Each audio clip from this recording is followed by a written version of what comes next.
Oh. I believe we are live. Let's see if this thing queues up. Takes a second, I think, for YouTube to fully get up to speed. If you guys can hear this and see this in the chat, you can post in the YouTube chat window and let us know that you can see us and hear us okay.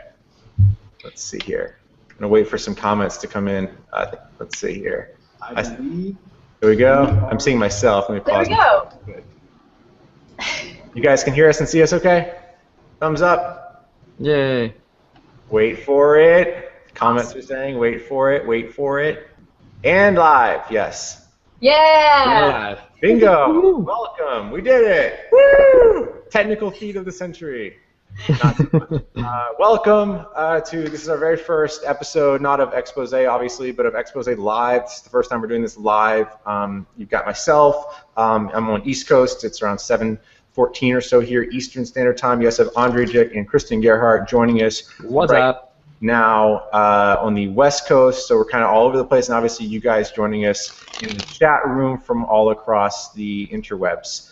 We've got a lot to cover this week. We've got a lot going on. We have some special guests that are going to be joining us towards the end of this broadcast. We're going to keep it within an hour, so this is not going to last forever. So if it's late in the evening where you're at right now, wherever you are in the world, know that this is not going to run on all night. So stay tuned and tune in for the whole thing, because like I mentioned, we have a lot of special guests and exciting stuff coming on towards the latter end of this broadcast. But for right now, looks like you guys can see us and hear us okay. So let's get started. Welcome to Exposé.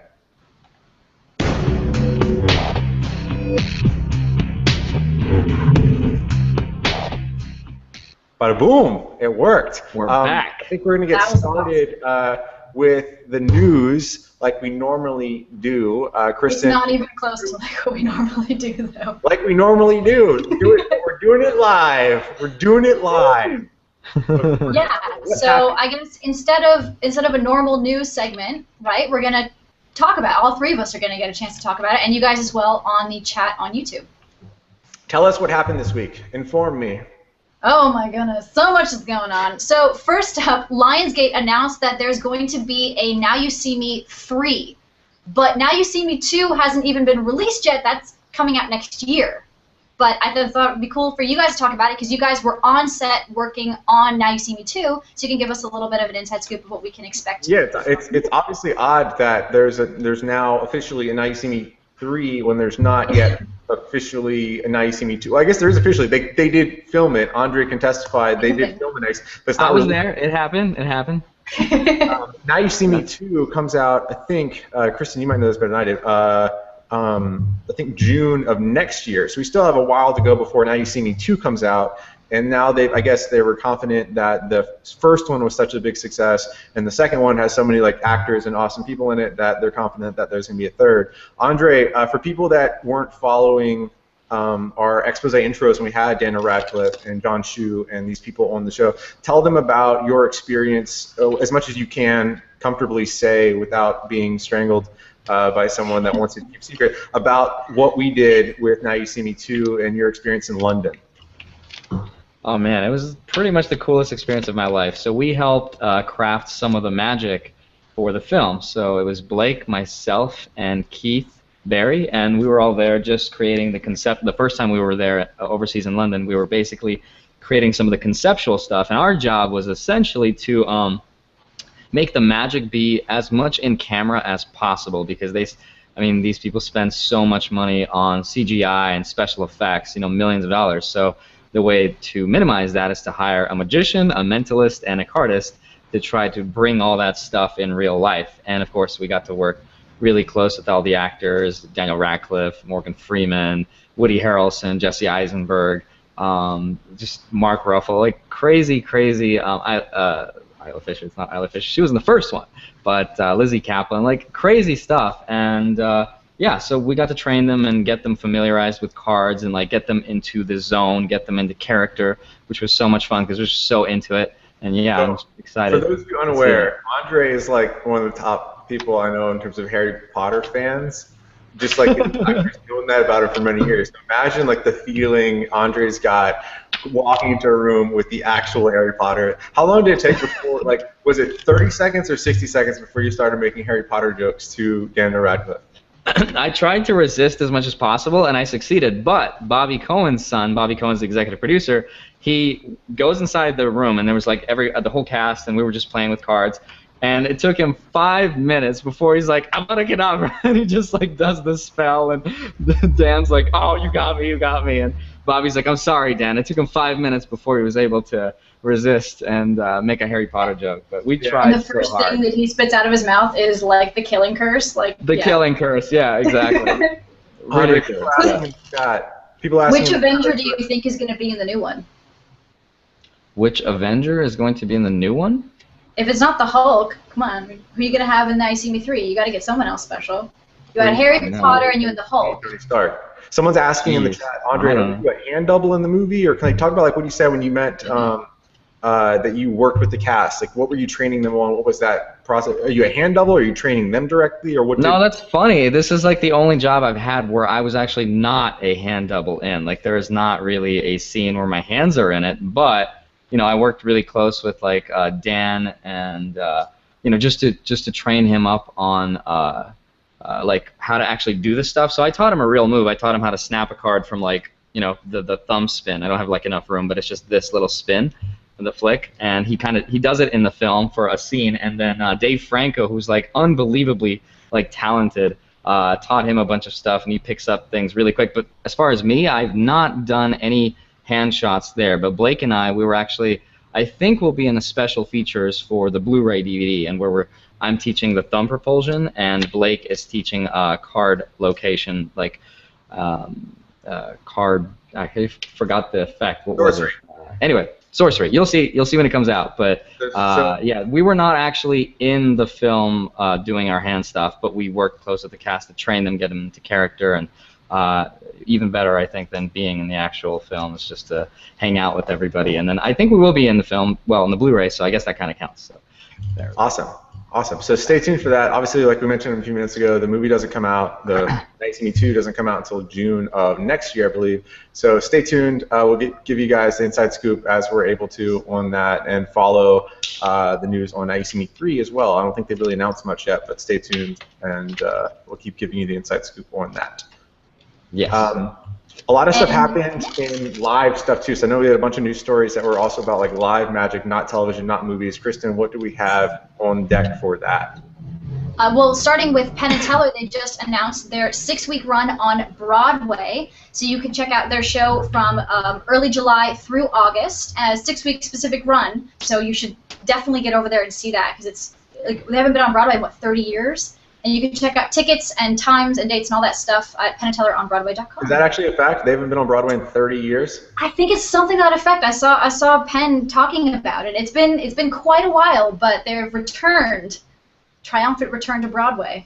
I haven't seen the show in a long time, but I know I've heard people, Blake, I know, and multiple people that have seen their show recently in Vegas, and I know that they have multiple like really cool new illusions in the show. So if you haven't seen their show yet, someone said I'm doing a live Red Bull ad. Sorry, I didn't know that I was on the screen.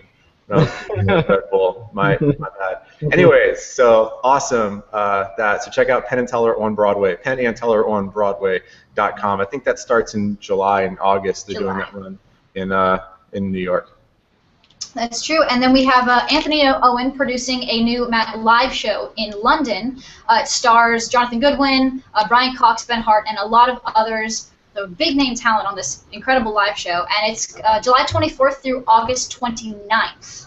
So you can get more details at impossiblelive.com. Andre and I watched the trailer for this earlier today. There's a video on the top, impossiblelive.com, and there's a trailer for it, and it's really intense. It kind of looks like the Harry Potter font, too. It's really well produced. Yeah. It's really well done. Yeah. I'm not sure if this is like an ensemble show, sort of like The Illusionists show is, like with a group of multiple performers that are all doing one live show, or not, but I'm definitely interested to track it. This weekend in New York, Dan White is doing shows on Saturday and Sunday at the Nomad Hotel in New York. If you guys follow this, Kristen's mentioned it on weeks past, but if you go to nomadupstairs.com, this is a show called The Magician. We worked really hard on the title, and We actually did. That was like a 2-week-long ordeal of coming up with the title. We had other titles that I won't mention, but yeah, that was an ordeal, and we ended up calling it The Magician. But there's multiple shows this weekend, sold out like 5 weeks in advance right now. That was a show that we at Theory 11 produced. So there's no shows tonight, Friday, but there are shows Saturday and Sunday. If you're in the New York area, if you're in the U.S., go to nomadupstairs.com. Really proud of how that came out. Could not have done that without the help of Blake Voigt, who was our lead consultant on that show. So props and plug to Blake. I think it's best described as smoldering. Smoldering. Yes, the New York Post did a story on this. For yes. And they called Dan White smoldering. Smoldering. Ansel so hot right now. That's our running joke. I try to mention that to Dan at least twice a day since then. That was an epic description of that show. Smoldering? I haven't heard smoldering be used in that kind of to describe a magic show, I think, ever. I don't think they were describing the magic show. They were describing. Yeah, it was just Dan. That's true. Andre, what's up in the media section this week? I know there's one video that we wanted to chat and bring about and show in this episode. Yes. But first, more importantly, what happened to me today, which is I survived an earthquake. Yes. There was an earthquake in Vegas. This is true. In Vegas today.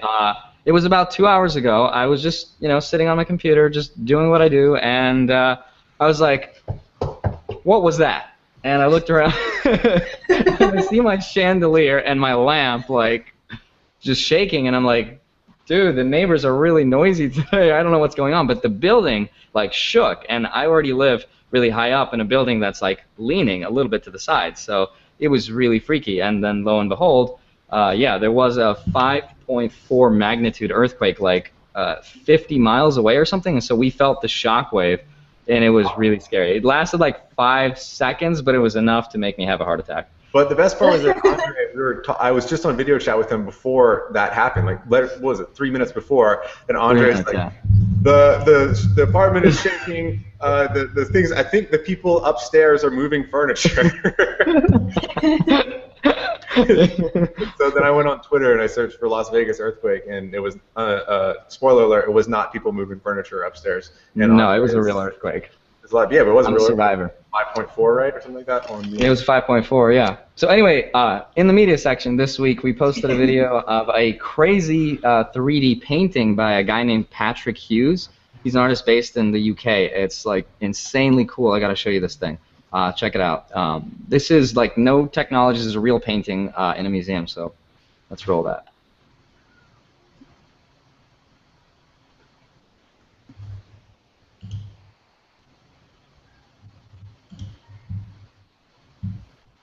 Yeah, this is really trippy.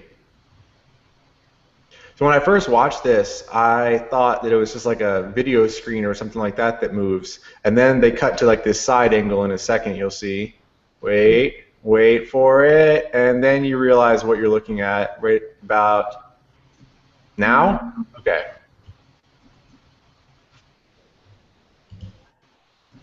Now I see it. You guys can see that. It's really trippy. The Art of Wonder. It's pretty cool. Yeah, so this is a guy based in the UK. We posted one of his videos before on Theory 11 in the media section. It was a similar thing to this. It wasn't this exact painting, but it was something similar to it. Just really trippy stuff. So look him up. His name is Patrick Hughes, Hughes.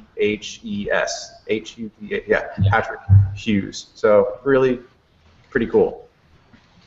Also on The Wire this week, we had a release called Overlover by Ruslan Mufasa. No, I'm just kidding. It's Mustafin. Mufasa. Mufasa, yes. Mustafin. He's either a wire artist or a character from The Lion King. One of the two. We're still, trying to decide. The flow, it's super spinny. It's only 99 cents, and I think it's really worth it. So you guys check it out. It's really cool. Overlover?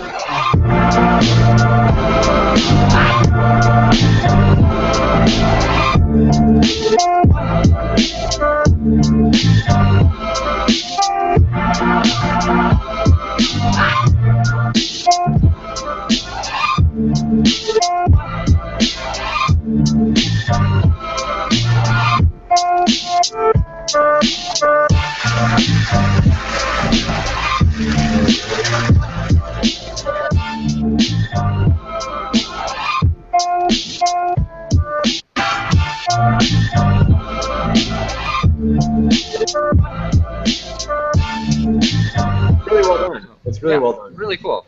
Yeah, really well done. It's 99 cents. So. Mufasa did an excellent job. Someone's asking if we can interrupt this video by making Christen Andre laugh. Yes, 100%. You can. So good luck. It is possible. Absolutely. It's not possible. It's probable. On Theory 11 this week, on Wednesday night, we had a limited release window of these white gold monarchs. This was a release window we did for 1 hour only on Wednesday night, 11 o'clock. I think it ran actually in like an hour and 2 minutes by the end of it.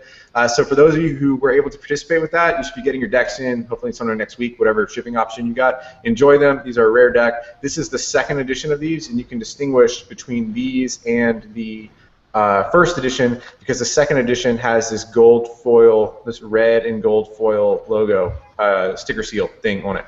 So that is the difference between these. This is the second edition we printed like a year or so ago. Really beautiful. So for those of you who got that, these decks, enjoy them. This coming week, in terms of new releases, we've got a lot on plate. We've got 2 releases coming up next Friday, which is the 29th of May. The first of which, actually both of which, we've been working on for ever. Yes, yeah. That was it. Yeah, we've been working on, so for Break, which is a coin effect, we've been working on that for at least 3 years, maybe more. And the other effect, Sub Rosa, there's a long story to that with Jason England about how that project came about. That was something that we've been trying to, or I've been trying to pursue with Jason for a long time. Talking about both of these things, let's talk about Break first. Break came about because we were working on a different plot. There was a different effect with a coin-related magic trick, and based on the methodology and the technique for that, that got us on this quest to create sort of the ultimate coin bend and coin effect. So we worked on that for a while. Eventually, years later, after we were trying to figure out the right method for that, if it was going to work, people told us it was never going to work. We finally figured out a way to make it happen. It's a coin bend. It's a coin break. So you have your hands empty. You're wearing no sleeves, nothing like that, and then you are able to bend and break a signed coin in half. You give the pieces to the spectator. You can take one of those halves of the coin and break it in half again, and then you give all of those things to the spectator to examine. That is Break. I think we've already shown a clip from that. So, Andre, do you have a quick sneak peek that we can show them of Break? Yeah. Let me show you guys an extra like 15 or 10 seconds because I remember I showed you before like the first 10 seconds. So I'll show you a little bit more, and then you get to see the full thing on Friday on the 29th. So here we go.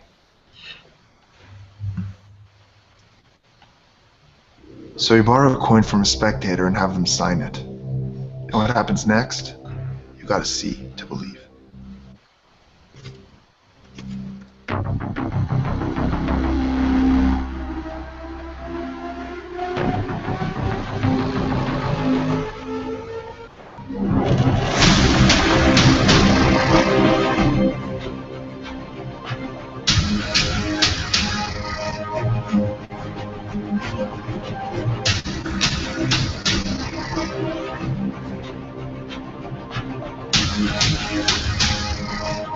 We'll never get this. That's intense. That's great. There's a little sneak peek of it. It's pretty rad. It's a coin bend and coin break routine. The other new release that we have coming up this Friday as well, so we have 2 Magic releases, is something called Sub Rosa.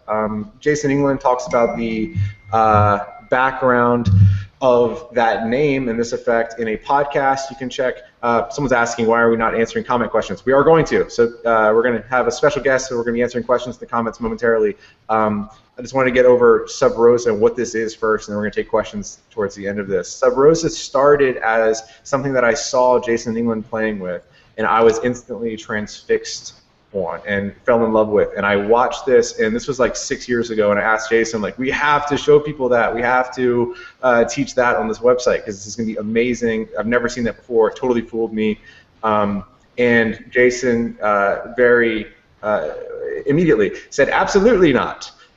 Because this was a secret that he wanted to preserve, and he said he wanted to keep this like as an underground thing. And repeatedly over the 6 years that have followed since then, Jason has continued to say no and no and no to that. And then most recently, within the past few months, we realized that other companies in Magic were also working on projects relating to the same principle, except that the this is something that Jason's been playing with and has expertise in for more than a decade now, and no one can match his expertise in knowing and mastering this concept. So that was kind of the final straw that convinced Jason that the time is right to teach this and make sure it's taught properly, that it's done justice, and that if this is a secret that some people are going to know, he at least wants it to be done right and instructed on right. So that's why we're doing this project. So it's something that Jason was very reluctant to release because he fell in love with this. We'll show you guys a little clip from that video of Sub Rosa, which is also releasing this Friday. Andre, if you can roll that right now. Yeah, quick little thing about this secret. So some of you guys may know what it is. You might have seen this published, because it is published, but as far as the Magic community at large, this is something that very few people actually know about. I remember Jason telling me that he showed this to Penn, I believe, or actually Teller of Penn and Teller, and he did not know, he was not aware of this concept. So yes, the community at large is not aware of this. Anyway, enough talk. Here is the JB, how much are we showing this trailer? Go, 2 let's give him seconds like a or solid the 15 whole seconds. thing? All right, here we go. 1, 2, boom. Boom.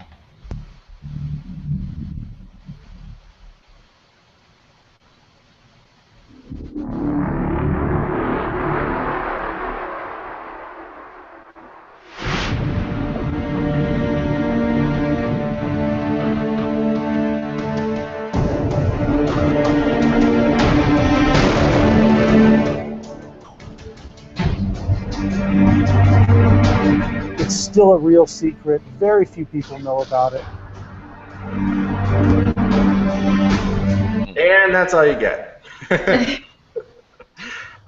So that's releasing also. So stay tuned throughout the week. This week we'll be posting more information. Obviously, we're going to tell you guys more about this stuff before Friday, and that is that. For people that have joined us over the last 30 minutes or so we've been doing this, we're going to have some special guests in a moment, so you guys will be able to ask questions and interact and engage with us in the chat on YouTube. If you're watching this somewhere else, you can go to the YouTube page for this, at least if you're watching this live, and post questions and ask questions for us during this next part. But in a few moments, we're going to have some special guests, maybe one, possibly two. Maybe, I don't know, I can't guarantee anything, so you guys can post your questions. And there, Andre, someone's calling you out on fiddling with stuff, saying they can see you fiddling with cards or a stress ball. Andre, if you're reading this, it's a nervous tick. If I don't have cards, oh yeah, I already did a Charlie cut, but all right. If I don't have cards for 2 seconds, this is me. You're in an earthquake all of a sudden. I can't do it. I'm in an earthquake all of a sudden. Yeah. All right, I am summoning our special guest. Or at least one of them. Yes, I said it's possibly plural, but we're going to start with one. I'll tell you who he is. I feel like we need... Here in a moment. It's a person, not an animal. That's a good start. Giving you some clues. So our special guest on this, our first special guest on this episode today is a guy that you might have heard of before. He happens to be the executive producer for David Copperfield. His name is Chris Kenner. I've known Chris since I was 12 or 13 years old. I met him after a Copperfield show in my hometown of Charleston, South Carolina. Chris is with us right now. Oh, he's wearing a nose ring. Oh, what?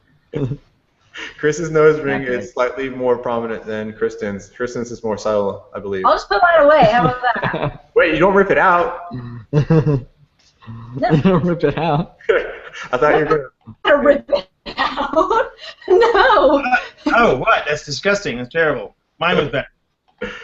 So we have Chris Kenner in our chat. So I just gave you a brief intro. Chris, I've known since I was 13 years old. Now I'm 14. Don't judge me. Don't judge me by that. Yeah. I was.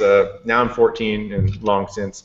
So Chris right now is where? You're backstage. Yeah, I've got Homer back here, Homer Leewag. Mike Hankins is here too. And there's a mysterious briefcase to your right. Nice. I think think I can see. Yes. So you guys can post your questions in the chat. We're starting to get chat questions coming in right now. Someone's asking if this be re-recorded to review later. Yes, it will be. Someone says, "I love you, Chris." Named Pierce Mullen. So Pierce is in love with you. I feel like if we were a live rock concert, there would be underwear being thrown at us right now. Someone else is posting. So when you announced Chris Kenner, I thought you said Bruce Jenner. Oh, hold on. I think Chris's internet bopped out. So hold on. He'll be back in a moment. Getting him back in here so he can hear us properly. 1 second. But you guys can post your questions in the chat for Chris, and we'll be answering as many as we can possibly get to throughout the course of the rest of this episode. So just get Chris back in here.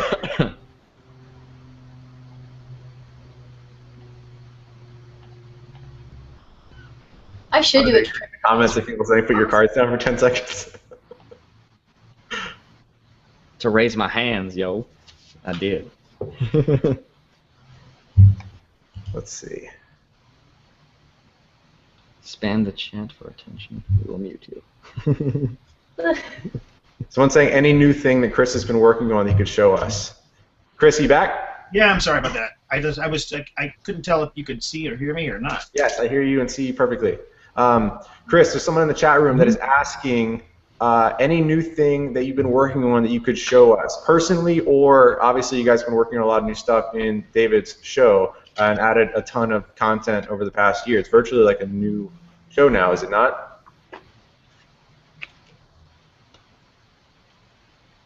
Yep, can you hear me? Yeah, that's all. Yep. Oh, cool. Well, it's it does a story with his father, not his grandfather. He's got enough of the grandfather stories. He does a thing with his father and this alien. And the other thing is we produce a giant set of dinosaur bones at the end of the show. So that's pretty amazing, actually. That is kind of classic-y David Copperfield jumbo trick, so it's pretty cool. That's what's new in the show. Me, personally, I've been learning how to do things left-handed. You've been learning how to do things left-handed? Yes, I've decided to learn to do everything left-handed also. And that's not easy. Be an ambidextrous? Well, like for example, just here. If you just take your cards and spread them like this, that's easy. But if you spread them on the other hand and have it look completely natural, so there's no difference in the two spreads, it's hard. It's a lot harder than it seems. Anybody can just go spread the cards or just do it, but hey, that's my daughter right there, by the way. Zoe! Yes, we just have 3 additional special guests. We have Zoe, hi, Jason England, and Paul Wilson. Hi, guys. Hi, guys. Welcome. What's up? Hi, Zoe. Hi, Zoe. Zoe, say hi. So awesome. So now we have a very full panel now. We have Chris Kenner, mini Chris Kenner, Jason, and Paul.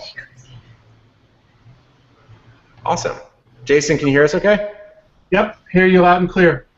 Before you jumped on here, we were talking about your super top secret release that we've got next week on Friday. Before we were broadcasting today, I was on the phone with you, and you were talking about that this is something that's obviously been published before, and it's not something that you created and you invented. It's something that you know about and you have some expertise in.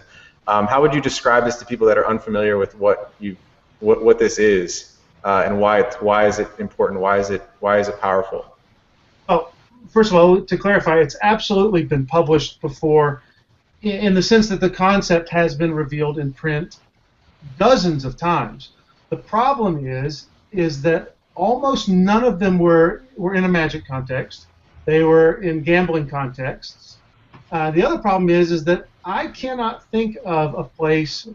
I mean, there may be 1 or 2 that are very recent, like somebody did something a couple of years ago. There may be 1 or 2 where someone explained the basic principle, but it got very, very little attention in the marketplace. So I would never say this has not been published in an absolute sense. I would never say that. But I would say that I cannot think of any place that was accessible to the general magic public where this has been thoroughly explained from top to bottom. I still can't think of a place. And I did not explain everything that I know about this principle because I'm protecting other people's work with it. But this is the biggest project about them that I know of that has ever reached any sort of serious wide audience where people are paying attention to it. Marlowe wrote hundreds of thousands of pages on card magic. I think he mentioned this twice in a couple of little paragraphs in one of the Marlowe magazines, Marlowe magazine number 5. That just goes to show you how little stuff is out there. If a guy like Marlowe only mentioned it once or twice, then clearly there's not been a lot published about it. And even he did not tip the whole method. He just said, hey, if you know what these things are, here's something you can do with it. That's really all he said in Marlowe's magazine 5. But he didn't tell you really much at all. I don't think anyone could learn anything from the description he gave. It's also in the Servan notebooks, which were never really meant to be published. They were his private notebooks that he took in the 60s. 50 years later, they printed them, and yes, you can buy it and read about it in there, but that was never designed to be published, and just the fact that that's been out in the last couple of years, to me, doesn't count as any sort of wide publication, not by a long shot. So, what do you think, Zoe? Good answer. I agree with Zoe. Adam Kaufman is asking, Jason, did you get permission to release Sub Rosa? There's no one to get permission from. It's a 100-year-old technique. It'd be like asking for permission to release the second deal. It's hundreds of years old. The reason we put it out was, and I'd said no for years and years and years when I thought it was going to stay underground, or at least underground in the larger sense. But there's Daddy. But when we finally learned that other people who, it sounds like learned about this a month ago, were going to try to just capitalize on it and get it out there and make a quick buck, I said, no, that bothers me that someone would do that. And my first inclination, I know I talked to you about this, JB, years ago, my first inclination was just to give it away, was just to go on YouTube and make an explanatory video and just tell everyone, hey, this is how to do it, because I didn't want someone to cheapen it and just try to make a quick buck out of it.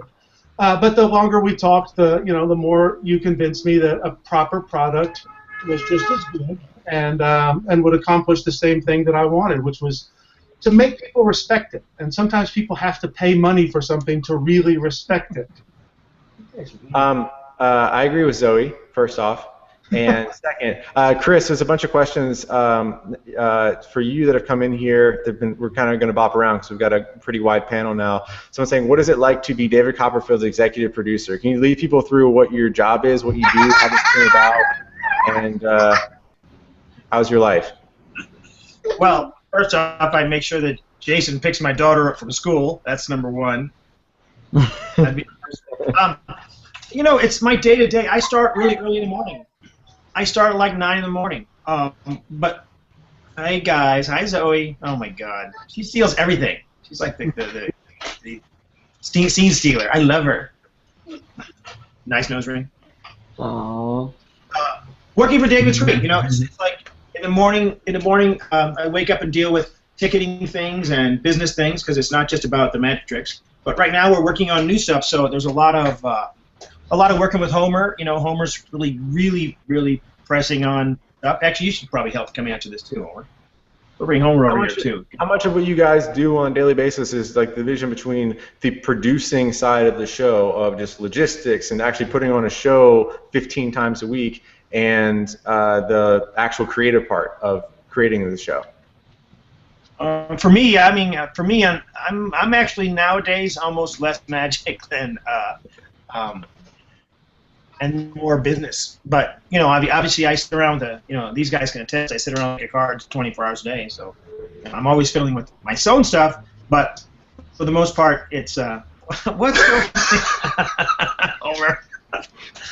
But Homer actually is working on kind of a top secret new thing. I would love to be able to say what it is, but it's so pretty exciting. It's so awesome, and it's like completely new ground for us. and it's going to completely change the dynamic of the show. My first drawing for it was in 2012, and just this morning we saw an amazing video that was very promising. It's like a sort of working video of this thing. So from 2012 until now, we've been working on it, and I have to say it was it's quite a chunk of money too. It's not a small thing. It's a very big thing, and it's going to change. It's going to change our show drastically. So it's great. We're super excited about that.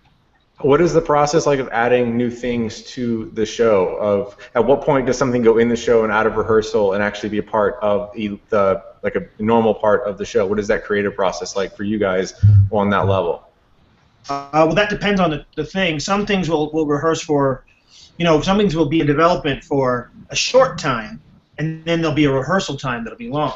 So, and then some things are in development for a long time, and the rehearsals are short. It just depends on what the illusion is or what the effect is. It's all.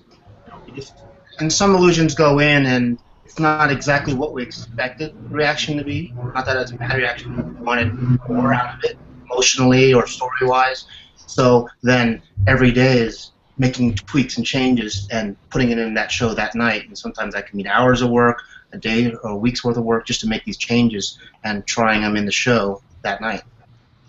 Yeah, and David loves to change things. I mean, if you've ever seen, if you could ever come see the show, if you could ever come see the show multiple times in a row, you would see that David changes things all the time. He's constantly putting new things in, jokes, lines, and for us, believe it or not, one or two lines can change the whole dynamic of an effect. So it's a pretty interesting thing.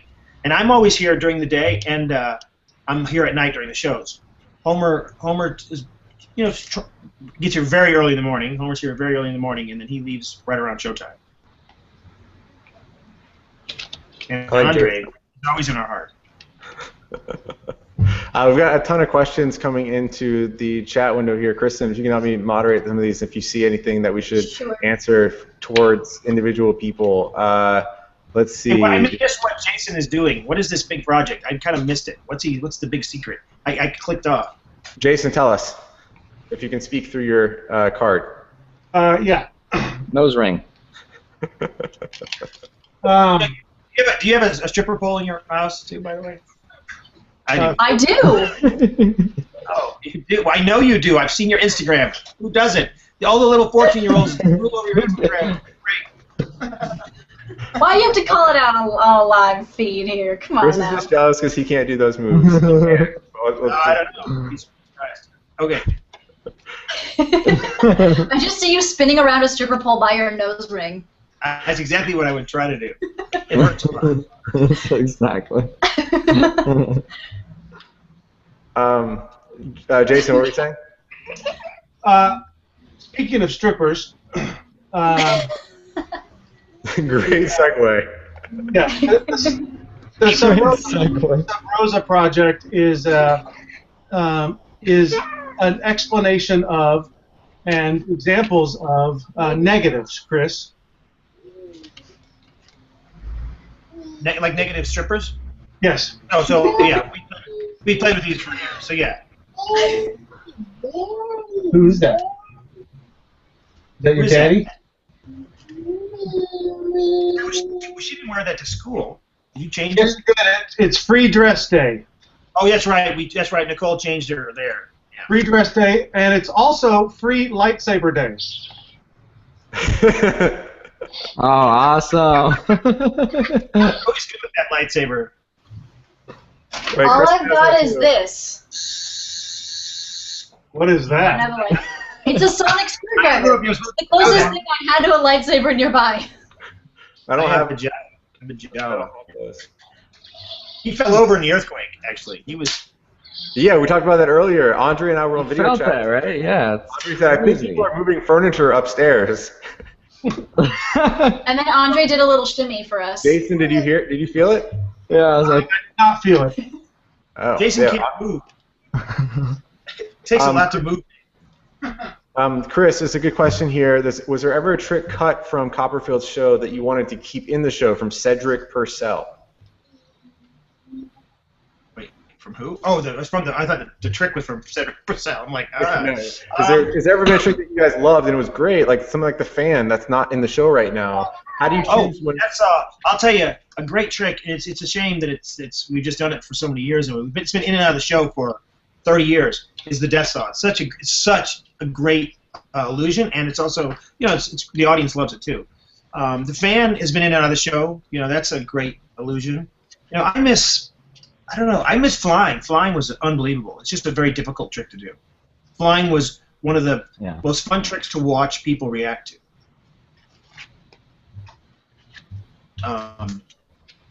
You think you'll ever have it back in the show at any point?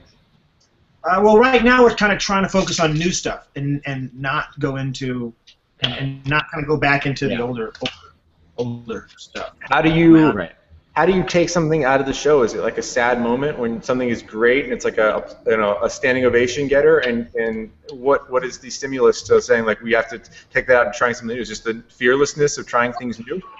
Well, we just took the ending out of the show. That was the ending for over 10 years, 13, where we vanished 13 audience members. And that was a big deal because we knew it worked. It worked very well. And to take that out and try something that we knew would work as a trick, but we weren't sure it would work as an ending. And that first day that we took it out, it wasn't really the excitement of taking it out. It was the nervous energy of putting the new thing in and realizing, holy cow, if this doesn't work or if it doesn't get a reaction, we're screwed. And lucky for us, this big thing worked very, very well. Very Jason, there's a question here for you and Paul. Do you know from Dawson Walker? I'm assuming he's a lefty. He said, do you know of any popular, well-known left-handed magicians? Do you have any knowledge of this area? Yeah, sure. I'm lefty. I'm both. I'd give my right arm to be ambidextrous. How do you look at it? Yeah, exactly. Darwin Ortiz is a left-handed magician. Tony Cabral is left-handed. Bill Malone. Bill Malone is left-handed. Yep. Lee Asher's actually created some moves for left-handed magicians, one of which Chris demonstrated earlier. And, I did not. Pulp Friction, or you did something very similar to it as you were. I just spread the cards backwards. Yeah, well, that's what you took Pulp Friction reverse spread. Yeah, this is just spreading it. I can spread either way. Very. Yeah. Well, he's got Pulp Friction. Yeah, Pulp Friction is this. Yeah, Pulp Friction is this. That thing. Yeah. Which is great. Actually, I think Pulp Friction's an amazing. Yep. What's on your wrist, Daddy? Zoe has a question. What's on your wrist? Everyone stop the chat. Zoe. Apple Watch. Apple Watch. You've seen it, Zoe. Snap. You saw it today. Kristen has one too. I feel like I'm missing out. Now you want one after dissing it for a whole weekend. Yeah, I'm not yet convinced, but you guys have it. If I have Kristen's number, I'll send you a drawing. Oh, God. I'll send a drawing of a nose ring. How do you send like your heartbeat or something like that through it? I don't know if I would just use it. But Andrei has ideas for it, using it in magic contexts and things like that. I know. Oh, I want to use one so bad. Yeah, I have one on back order. It's not going to get here until June, but if I just need to do it like now before someone else does the idea, but I think it's going to be awesome. Like it's awesome. It's like 10, 15-second videos. I have like 5 or 6 of them. They're super quick. Okay. About a day. What kind of loop? Guys, Chris? We've got like 5 more minutes of this to run, so if you guys have any final questions, just state who you're asking the question to, whether it's Jason, Paul, Zoe, Chris, Andrei, Kristen, anyone on this chat. But post in the chat now, and we've got about 5 more minutes or so, and I know Jason's got to run. Chris has a show to do, and I've got Homer. You can ask Homer. We got Homer here, too. Homer as well. Chris, someone's asking you to share your heartbeat. That's Mark, wait. Super. Just letting some questions come in right now to the chat window.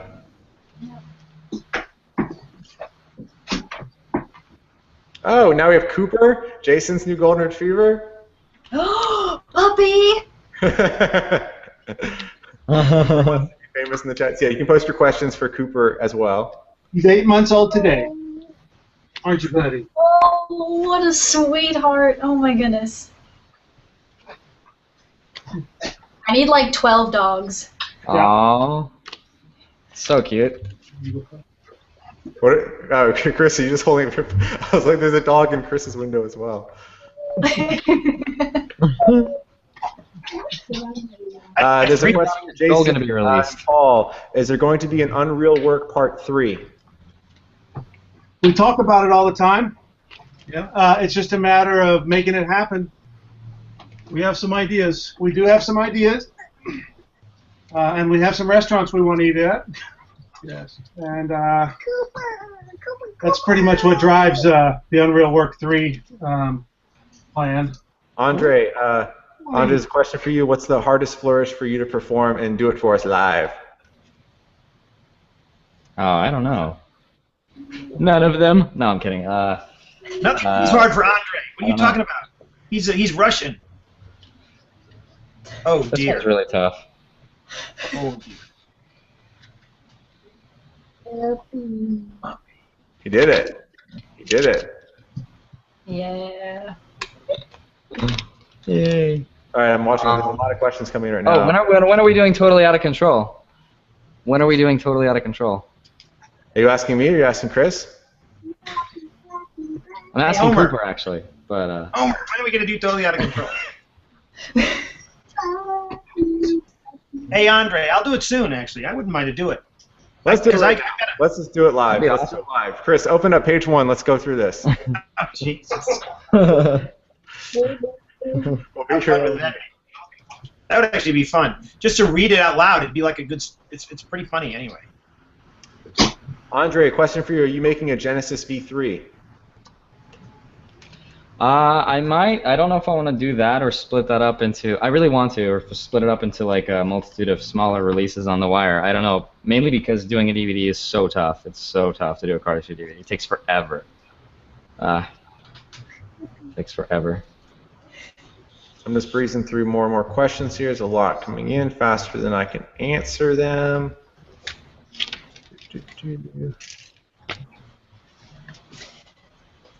Andrei is a confirmed robot. My favorite comic I don't so know if there's a far. question or a question. Who typed a question mark in the chat window?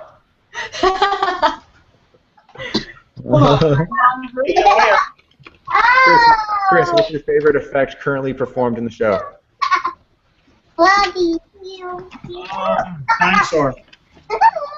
Dinosaur. Yeah, For people unaware of what that means? that's how we produce giant dinosaur bone. T-Rex. 18 foot tall. Pretty amazing. And it moves. It's like... I saw it just about 3 nights ago. It was great. Paul needs to come see it. The second So cool. second time I've seen it, and I love it. I think it's great. Sounds awesome. One of the most impressive things I've ever seen David do, and I've seen him do a lot of great stuff. Chris, Andrei, you can both tap onto this one. People are saying, oh, I get tense when I perform for other people. What are your tips for overcoming nerves and things of that nature? Chris, you want to go first? Perform more. I think that I don't have that nervous gene, so I don't know. It's weird for me. I kind of am lucky and don't really get nervous, but I think it comes from having performed a lot when I was younger. I think it's performing a lot. The more you're in front of people, the better. The more you can have a place to be bad, not be bad, but just to, strangers, not your friends. Yeah, Homer's got a point. Strangers, not your friends. You don't want to just perform for your friends. You want to perform for people you don't know. For me, it's like whenever I do a routine or a performance, if I'm doing really exceptionally well and I feel like, oh, I'm doing good, I get more nervous as I progress with cardistry. So sometimes I just on purpose drop cards, and that for some reason, I know it's an imperfect performance, I just don't care anymore, and I just do whatever I want, and my hands don't shake. I mean, normally they don't anyway, but if they start, I just drop on purpose, do a recovery move, and now I'm not nervous anymore. Yeah, you're omitting the crucial part that you have created cardistry moves that involve cards being dropped on the ground so that you can purposefully drop cards on the ground, and suddenly it looks like you meant to do that because you can recover. Exactly. Yeah, so that helps.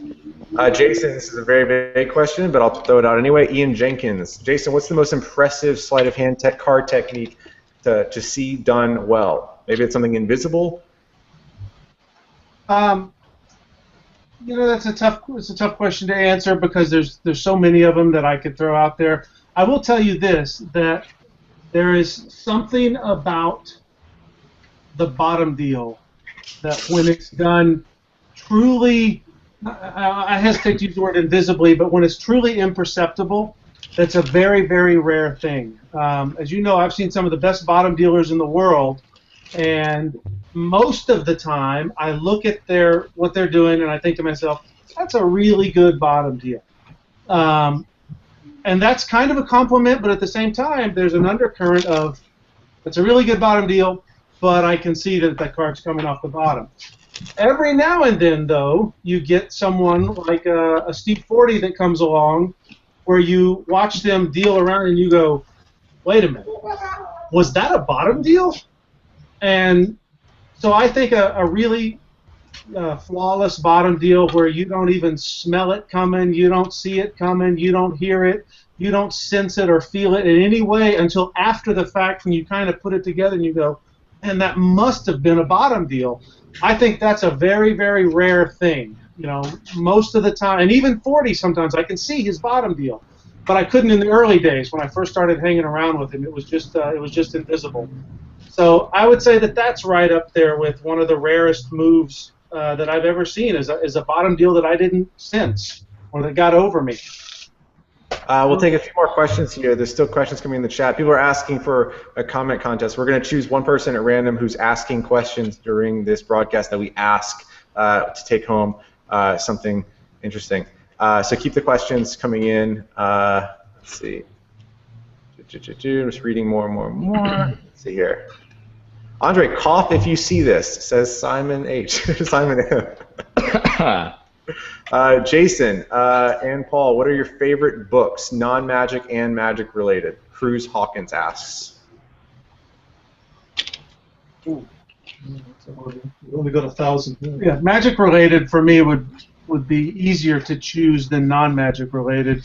I would probably say Erdnase is my favorite because there's so many mysteries surrounding it, and you can learn a lot from it even if it's not a perfect book. But non-magic related, gosh, wouldn't know where to begin. You know, there's just too many to choose from, and they're in such different categories. Where would you even start? You know. There's a good question for Chris and Jason. Someone asked you, with the respect, do you guys have any, I think, like certifications or something that are of, like, not school-related, but what was it? Like, any kind of degrees or anything like that? That's. What did you go to school for? Yeah, exactly. But like that. Yeah, exactly. That's what they were asking. It was a complete waste of energy. What was the question? I didn't quite understand it. It's about education. Oh, well, I have 3 degrees, but they're all degrees I got in the military from just doing military work. So one of my degrees is an associate's degree in aircraft armament systems. So believe it or not, that's a military degree that you get when you work around airplanes and weapons for a couple of years. But as far as anything that applies to magic, all of that's come from my own reading. You know, when I got out of school, you know, most of my learning didn't start until I was out of school and out in the world. Jason started magic late, though, right? Well, late for most magicians. I was 19. You know, most kids. I was interested in magic when I was 7, but I had no way to learn it. Don't ask me why the public library never occurred to me. But I didn't start learning magic until I was 19. Someone's saying in here in the chat window, happy early birthday, Kristen. Is it your birthday? On Tuesday. I was going to say, like, I totally missed that. And I know today's Apollo Robbins' birthday. I'm aware. I posted, tweeted. Nice. So it's Apollo's, but it's not. Why did you start? Way to take it away from my birthday. Thank you. No kidding. Paul, someone was asking on your side, why did you start magic? Pierce Mullen, what got you started? What was the first spark in magic? For me? Yes. Same as most of us. I saw the magic when I was 8 years old and never looked back. You know, first trick just hooked me. Did you watch? Was this on television? Was this on? All sort of happened at once. I saw a magic trick at school. I saw a guy do card tricks on a TV show who turned out to be Ricky Jay. And I managed to just learn a couple of card tricks in that same sort of small period, and it was never went back. Never went back to the rodeo. Never went back to the rodeo. Jason, someone's asking you, where are you stationed? I was stationed. I'm out of the military now. You're stationed at Fort Zoe, which is next to Fort Cooper. I was stationed in Panama City, Florida, Okinawa, Japan, a place in Colorado Springs, Colorado called Shreve Air Force Base, and finally I was at Vandenberg Air Force Base in California for the last 8 years that I was in. Wow. And now I'm stationed to Paul Wilson's right. Here's a question. Let's pose this to Chris and Kristen. If you didn't get into magic, what would you do? What other interests, if you were not? You and Kristen, let's take this one. He said to everybody.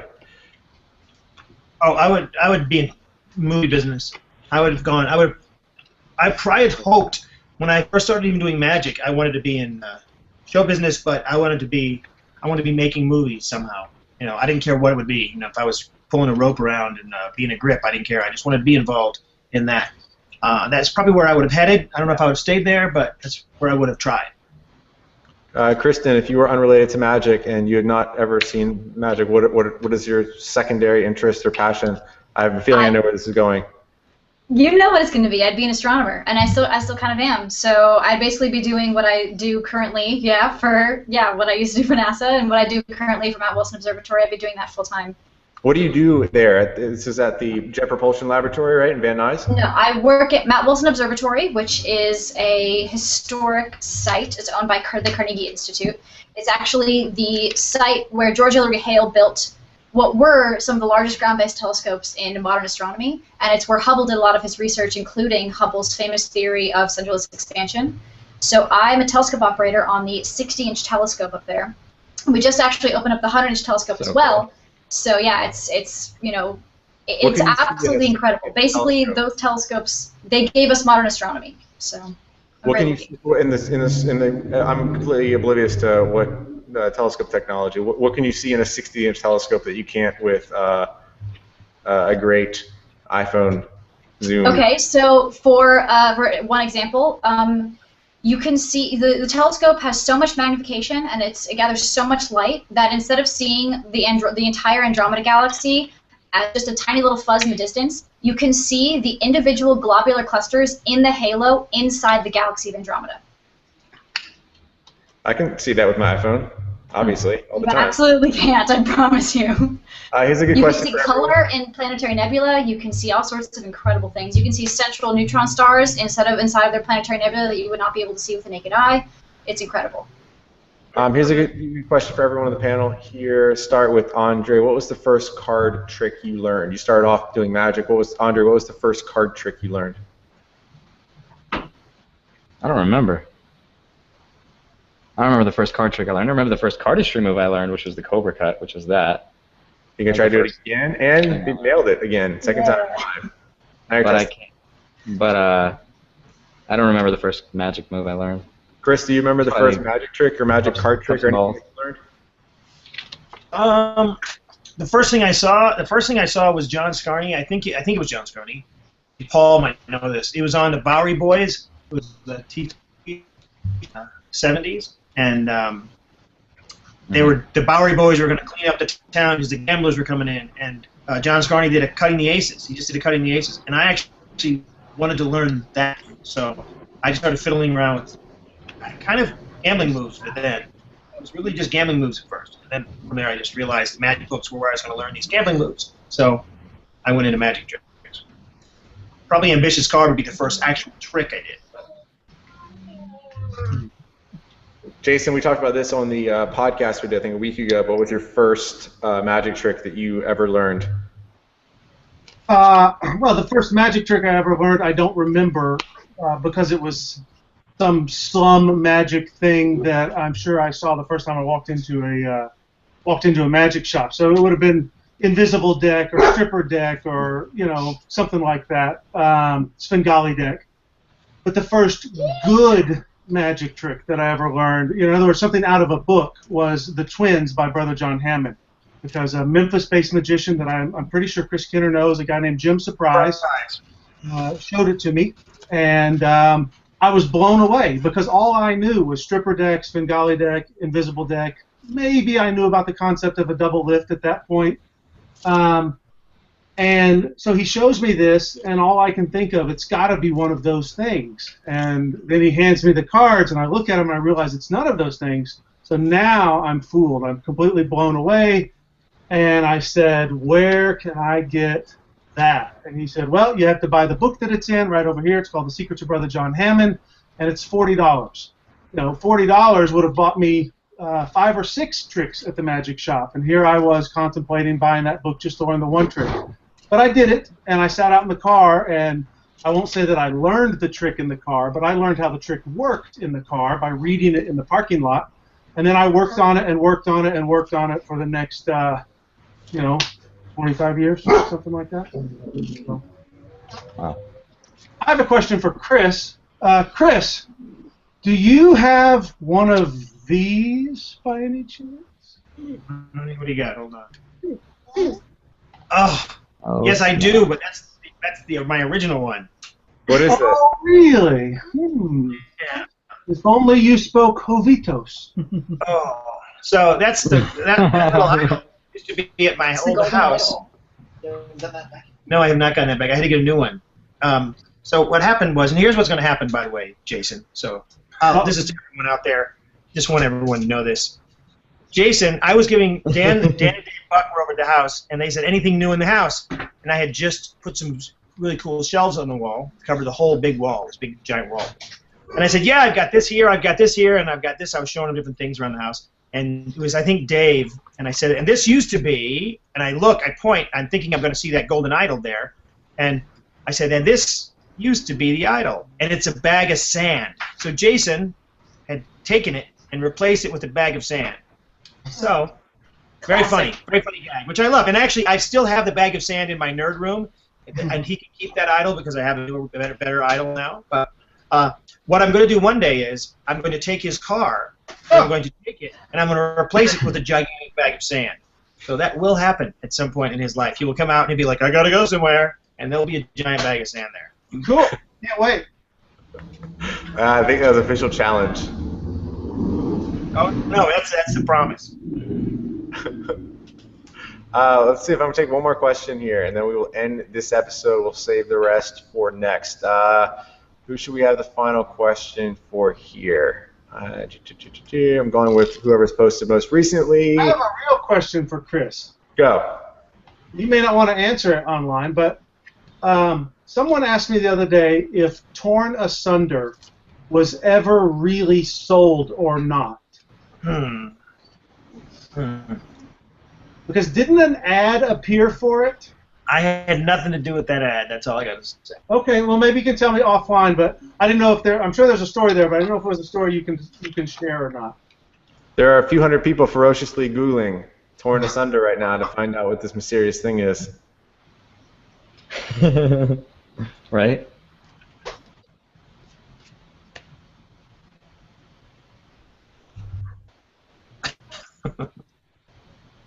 And here's a question that you can't answer, Chris.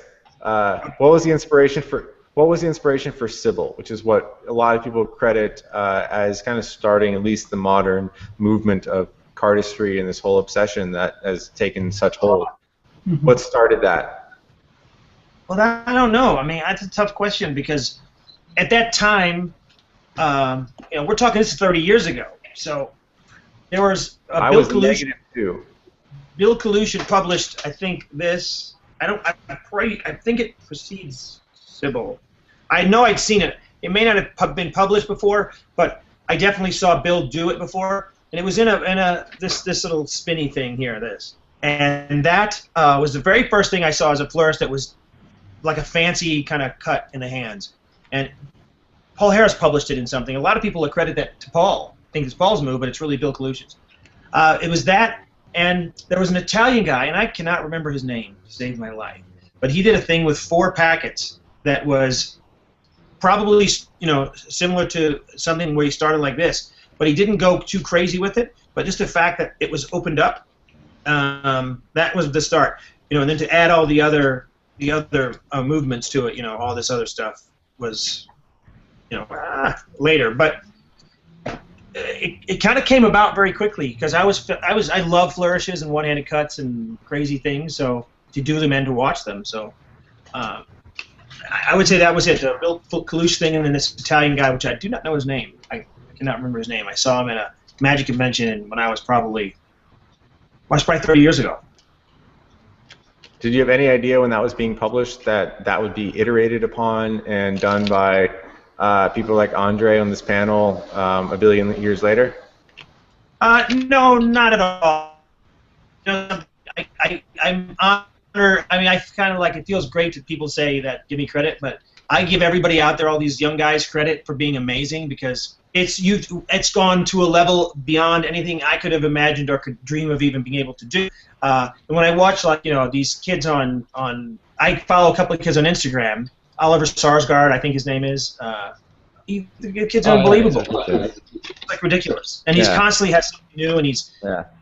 And there's so many people, so obviously Andrei, Dan and Dave. There's so many people that are just so amazing that have taken it to this crazy level. It's hard for me. I mean, I'm an old man. I'm 53 years old. I try to keep up with just a couple of moves here and there, but it's still, it's still fun to me. It's still fun to me to play with flourishes. I know Jason is more of a gambling, pure sleight of hand guy, but and Paul, a lot of them don't particularly like flourishes, but I love them. I love them. I love the fact that it's become its own thing. And card artistry is kind of, the Magic Castle kind of, I think, gave it a little shout out at the AMA Awards, which is a good thing. So, it's its own little world, which is great, and I'm super happy for that. I think we will call it. We're 18 minutes over for this episode. We're trying to end at around 8 o'clock Eastern. It's not 8:18, so we'll take the more questions, obviously, the next time we do this. But before we finish, comment contest. Thank you to Chris. Thank you to Jason. Thank you to Paul. Thank you to Cooper, Zoe, Kristen, and Andrei. And last but not least, all you guys in the chat here for asking questions and listening to us ramble and answer questions and talk about cool things for the last while.